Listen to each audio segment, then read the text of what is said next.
President Bola Tinubu says Nigeria must make difficult changes to be respected among nations. Jigawa and other four states on state 2 years older reminisce about journey so far. Sudan's paramilitary RSF group mapped out vision to end the country's conflicts.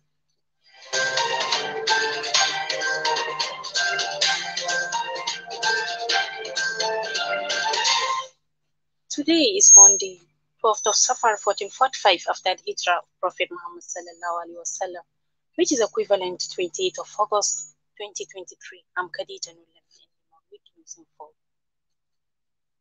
President Bola Tinubu says the Nigeria must make difficult changes to be respected in the Committee of Nations. He spoke in Abuja yesterday while declaring open the 2023 Annual General Conference of the Nigerian Bar Association (NBA) at the Federal Room, MOO Abiola Stadium. According to Tinubu, even though initial reforms may be painful, Nigeria must be willing to take the hard steps to set out the country on the path of growth. Tinubu, while lamenting Nigeria's external debt servicing figure, described it as unsustainable.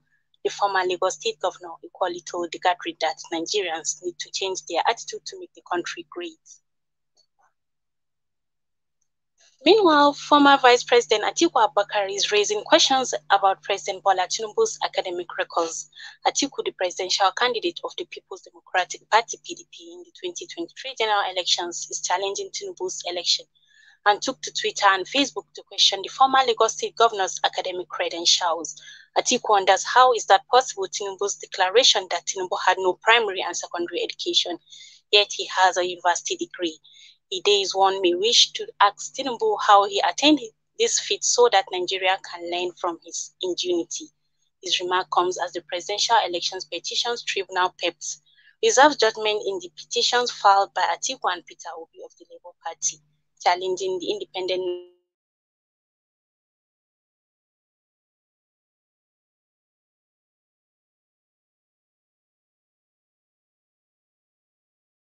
method. The Minister of Arts, Culture and Creative Economy, Hannatu Musawa, believes her appointment does not violate the country's law, contrary to claims in several quarters. Hannatu was sworn in minister last Monday, with many Nigerians faulting her appointment since she is a member of the National Youth Service Corps (NYSC), a mandatory one-year program for Nigerian graduates not more than 30 years. But in a personal statement issued yesterday, she argued that her appointment is not a contravention of the country's law. However, in a statement by the Deputy Director of Press at the Federal Ministry of Information and National Orientation, Suleiman Haruna, Ms. Musawa said the published statement did not emanate from her and therefore disassociated herself from the content of the statement. The controversy regarding the NYC status of Ms. Musawa began 3 years ago when she could not provide evidence of national service to senators during the screening for an appointment she was nominated.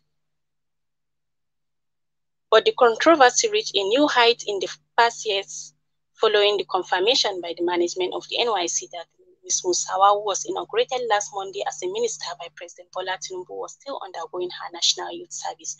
Consequently, critics began to call for her to be relieved of the ministerial position, insisting she cannot hold on to both. Jigawa and other four states marked their 2 years of existence, reminisce about journey so far. Jigawa State Governor Malam Umar Namadi congratulated citizens of the state for the tremendous success and achievement of the state in the journey of their 2 blessed years. Governor Namadi said that Jigawa State has progressed in different areas, where he praised the governors who ruled the state for 32 years since the creation. Therefore, he asked the community to continue and contribute toward the development of the state. 5 of the 9 states created 2 years ago by former military President Ibrahim Babangida has yesterday marked their anniversary with a reminiscence of the journey so far. The state created on August 27, 1991, where Jigawa, Oshun, Edo, Kogi, Abia, Yobe, Delta, Kebbi, and Taraba.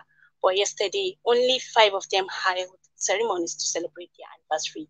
Speaking on the 2 years of creation, Yobe State Governor Mai Malabuni said the state had every reason to appreciate the Almighty God in spite of the upheavals. He also congratulated the people of the state for and ugly experiences that they have. Meanwhile, Osun State Governor Senator Ademola Adeleke urged citizens to work together in order to create a Adeleke said to commemorate the state Governor Godswin Obaseki in his remarks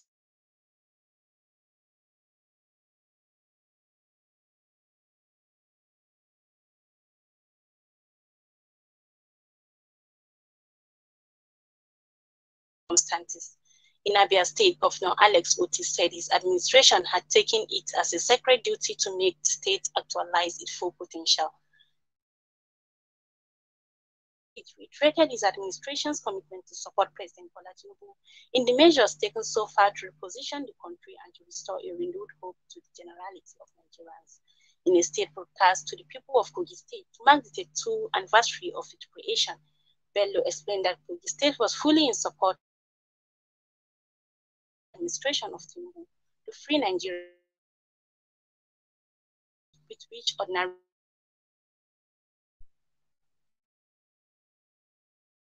approved the release of 19 million naira to the Capital Development Authority, the CDA, for clearing of the state capital. The managing director of the authority, Malam Abdelkader Jai, made this known to newsmen in Tuesday. He said the money will be used for the clearing of culverts and drainage. Malam Abdelkader Jai said every year the authority is conducting the clearing of the state capital to ensure a clean environment.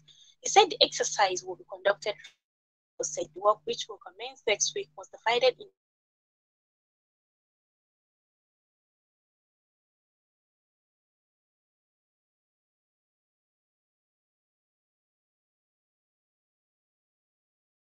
a bylaw on observance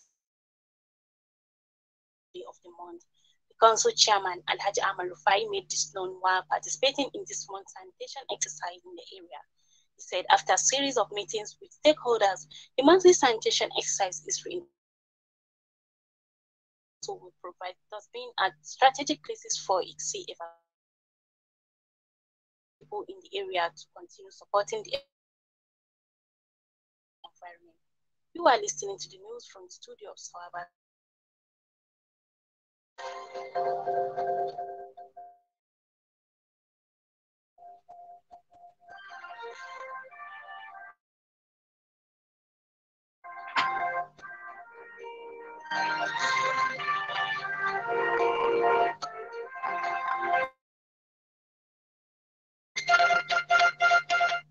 Welcome back. Sudan's paramilitary Rapid Support Forces (RSF) group has mapped out a vision to army signaling a readiness for a negotiation. Muhammad Hamdan Dagalo issued a long statement on Twitter to outline the group's vision for a comprehensive settlement to end the war and to build a new Sudan. It said in a statement, any settlement to end the war must set the country on the path to a It said the solution must address the root causes of Sudan's war through a broad and inclusive dialogue involving all civil stakeholders and must be directed towards achieving a lasting ceasefire.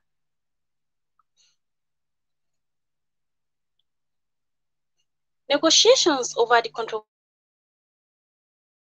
mega dam that Ethiopia on the Blue Nile River have resumed in the Egyptian capital, Cairo. A statement by Ethiopia's communications office confirmed the resumption. Hydroelectric dam has been at the center of diplomatic row for more than a decade between Ethiopia and the downstream countries, Egypt and Sudan. Egypt and Sudan fear the essential water supplies are threatened by the dam. Several rounds of negotiations had been held, but attempts to ink a binding deal have not materialized.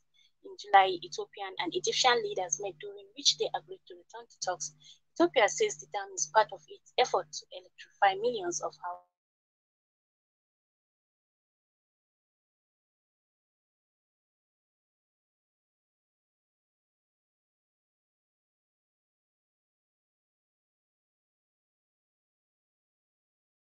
Nigeria must make difficult changes to be respected among nations. Jigawa and reminisce about journey so far. Sudan's paramilitary RSF group mapped out vision to end the country's conflict.